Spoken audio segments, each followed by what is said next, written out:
Adjani, bonjour. Merci de nous avoir invités chez vous.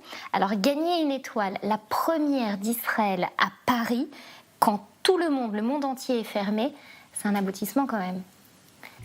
Oui, oui, j'ai encore du mal à y croire. Et on ne comprend pas vraiment nous-mêmes à quel point c'est énorme.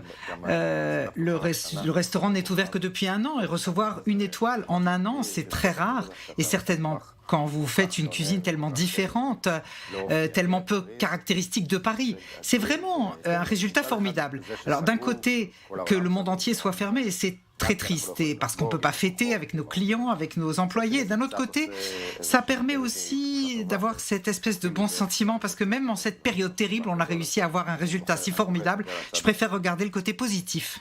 Alors, ça c'est pour l'aboutissement. On va parler dans un instant de votre cuisine que vous avez apportée à Paris, particulièrement exceptionnelle. Maintenant, on regarde vers quoi? La deuxième étoile? Bah oui, automatiquement. Dès qu'on a reçu la première étoile, la deuxième chose, après avoir dit « Yesh !», on s'est dit « On va faire la deuxième étoile aussi ». Et y travailler, parce que je suis quelqu'un comme ça. Et puis, je vais demander de recevoir, si possible, de Michelin les critères, les conseils nécessaires pour y arriver. Mais d'abord et avant tout, la mission, c'est de préserver notre étoile. C'est pas si simple, il faut chaque année préserver cette étoile et on fera ce qu'il faut. On s'arrête un instant sur Chabour, parce que le nom, il est très intéressant. Vous allez nous expliquer pourquoi vous avez choisi ce nom-là. Et ce que ça vous a apporté, qu'elle symbolise pour vous, ce que symbolise ce restaurant pour vous. Eh bien, le nom est venu parce que quand on est allé visiter l'espace du restaurant, eh bien, il y avait avant un club de jazz et les murs étaient couverts d'une espèce de décor qu'on a enlevé pour voir le mur d'origine en dessous et le bâtiment, les pierres d'origine, c'est comme les pierres de Jérusalem, c'est ce qu'on a découvert de 1800 à peu près. Et donc, on s'est dit... on est allé au bureau, on a discuté, on a dit ok, on va tout casser, on va casser tous les murs et on va les laisser casser. Et en argot, en français, on dit Chabour au lieu de Chavour. Et donc Dan a dit, bah, en fait, tu vois, c'est un bon nom pour un restaurant et c'est resté Chabour, voilà, jusqu'aujourd'hui. Alors justement, Chabour a l'intention de faire le lien entre Paris et Jérusalem. Comment vous l'exprimez dans vos plats, dans votre quotidien, dans le rapport avec vos clients, ce lien entre ces deux villes si particulières? Le restaurant raconte l'histoire, une histoire personnelle, humaine, le lien entre la ville où nous avons grandi et travaillé et la vie où nous travaillons, entre Jérusalem et Paris. Et c'est un espèce de jeu entre les plats, les nourritures, les comportements qui caractérisent les deux villes. Ça peut être un plat très parisien comme les escargots, qu'il n'y a pas de plat plus parisien que cela et que l'on va transformer avec un peu d'humour en enlevant l'escargot, en lavant les coquilles et les remplissant en nouveau avec des topinambours, artichauts de Jérusalem ça s'appelle. Donc vous enlevez l'escargot, vous en faites autre chose et c'est cette espèce de jeu aller-retour, une madeleine qui se déguise en pain avec des olives et du fromage très hiérosolomitain. Donc c'est un jeu entre l'aspect, les plats, la nourriture, des plats classiques en porcelaine de Limoges qui contiennent des plats hiérosolomitain typiques de Jérusalem, etc. Donc ce dialogue qui permet à l'équipe de raconter l'histoire aux clients de manière très claire. Chaque plat doit raconter le côté parisien, français et le côté de Jérusalem. Et en fait, c'est ce lien qui se crée pendant qu'on mange. Alors vous parlez d'humour, moi je ne sais pas si c'est de l'humour ou s'il y a un peu de chutzpah finalement dans cette envie d'apporter de l'israélité à la France. Comment vous avez réussi à faire dans un restaurant Michelin maintenant, comment vous avez réussi à faire tremper les Parisiens et les Français leur bout de pain à l'intérieur de la sauce de la salade israélienne? Pour réussir à raconter une telle histoire dans un restaurant qui est un restaurant Michelin, il faut trouver une manière intelligente et délicate de le faire, sans vulgarité et sans s'imposer, mais simplement en le faisant délicatement. Au début du repas, c'est un repas qui est très long avec 14 plats de service. Première chose qu'on fait avant de servir du vin ou même les couverts, le chef vient avec une petite carafe de salade et puis il met quelques salades, quelques cuillères de salade d'une petite passoire et ça s'égoutte. Les convives ne comprennent pas ce que c'est que ce goutte à goutte et le repas se déroule et ça continue à s'égoutter. Et après 7 plats, tout à coup arrive un plat de shawarma de homard.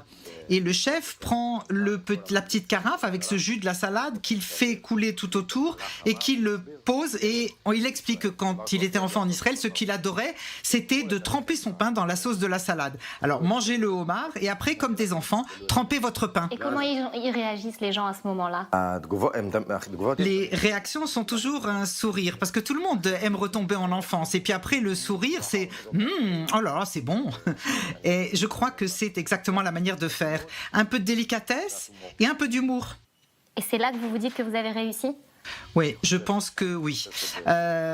Je pense que j'ai réussi à passer du sérieux, de la professionnalité sans aucun compromis. Et puis pour arriver à une étoile, il faut chaque jour être précis, exact. Et donc y faire entrer beaucoup d'humour et de communication et de passion. Et donc voir vos convives non pas seulement comme des gens qui viennent pour payer et pour manger, mais aussi comme des invités. Et nous sommes un peu là pour eux en fait. On est là pour eux, pour leur raconter notre histoire. Et donc ça crée un espèce de lien entre le convive et le client qui est différent que dans les autres restaurants. C'est là la clé de notre réussite. Asaf, notre dernière question, c'est des questions que moi je me pose toujours quand je rencontre un chef. Est-ce qu'il y a un aliment que vous détestez? Bon, ça, c'est difficile. C'est sûr qu'il y en a. Qu'est-ce que je déteste manger?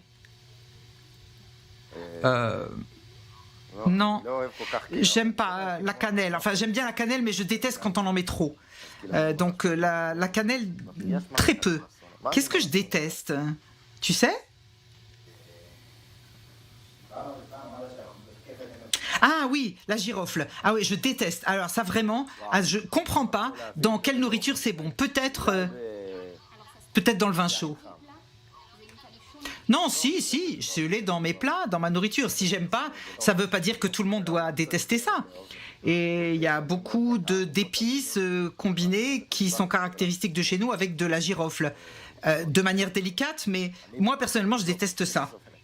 Et quel serait l'ingrédient suprême, l'ingrédient que vous aimez par-dessus tout, que vous aurez toujours dans votre cuisine? Ah, la teina, la trina, toujours, partout. Dans les desserts, dans les entrées, dans les plats principaux. Ah, c'est vraiment une matière première formidable. J'adore ça. On fait énormément de choses avec ça, depuis de la glace, des sauces, un kebab au four avec de la taïna.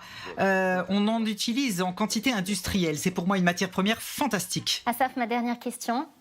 Quel est le mot, pour vous, qui symbolise le plus Israël? Trina?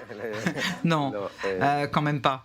Je ne sais pas quoi dire, un mot qui nous appartienne plus qu'un autre. Peut-être, bon, c'est peut-être lié aussi maintenant à tout ce qui se passe et ce qui s'est passé. Le courage, oui. Le courage pour moi de venir. Vous avez parlé de chutzpah, de culot, mais c'est de dire oui, voilà, le courage de dire je viendrai à Paris, je vais faire de mon mieux pour arriver à une étoile Michelin, même si je viens de Jérusalem. Et je pense que c'est le mot aujourd'hui qui est le plus symbolique de ce qui est être israélien, le courage.